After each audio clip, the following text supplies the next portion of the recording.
Hello, this is Joe Pryor, the virtual real estate team in Oklahoma, where we specialize in new residential construction for investors in the Oklahoma City and the Tulsa markets.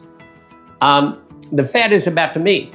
It's their December meeting. We know that, in October, they lowered 25 basis points. Now, we also know that when they lowered 25 basis points, rates actually went up a little bit because they're not necessarily correlated in terms of, say, what a 10-year treasury is versus a mortgage-backed security. It can go down, it can go up. Now, from the point of view of this coming meeting, there isn't a consensus that has been building among economists. However, looking at the bond market, they think it's going to happen. They think there's going to be a 25 basis point cut. But if you tie what you want to do in terms of investing in real estate to what the Fed's going to do, you're going to miss out on a lot. And here's the thing, and I talked about this previously on the hoax of the 50-year mortgage, which will never happen. So, for instance, right now we have a large national builder that instead of a 6.5 par rate, in other words, no points, no extra money you got to put out, they're buying down with about $60 million nationwide a package of Fannie Mae loans to get you down to 5.5% par, in other words, no points whatsoever, and giving you a closing cost allowance to get you down to 4.99%. So that is a 1.5 difference from par rate right now. So understanding that when the Fed lowers rates, it doesn't necessarily lower the mortgage rate. So let's look at this. Let's look at, okay, they lower in December and maybe 3 more cuts in 2026, 4 cuts total. Well, what that might do is get par rates down to 6 or 5.875, not 5.5 and then down to 4.99 with an incentive.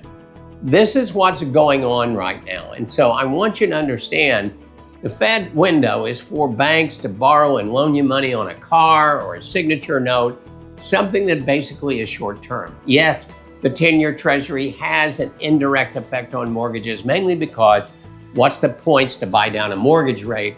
The 10-year is definitely going to affect that, but it doesn't necessarily do anything else. So here's my point. Right now in December, we have these deals. Once the money runs out, it's gone. Will we have another one? I really can't tell you. Right now is when builders want to make deals, and that's why they're putting out $40 to $60 million. We have 2 builders doing this right now, 2 big national builders in Oklahoma City and Tulsa to give you down to 5.25% or 4.99. We even have a 3.875 adjustable rate mortgage fixed for 7 years, which can make cash flow about $350 to $450 a month, although you will be refinancing before that 7 years or maybe in the 8th year. So understand that right now, don't tie everything to what the Fed's going to do. We'll know what they're going to do next week. We'll find that out. It is not necessarily going to lower your mortgage rate. Take advantage right now when builders really want your business, because understand existing homes are way up in inventory everywhere right now and in Oklahoma City and Tulsa. The builders are actually giving you pricing that is equal to a 10-year-old home, and they're also giving you closing cost allowance, and they're giving you a heck of an interest rate. This is the way that you ought to have been thinking. Whatever the Fed does, fine if you're buying a car. If you're buying a home, don't even think about it.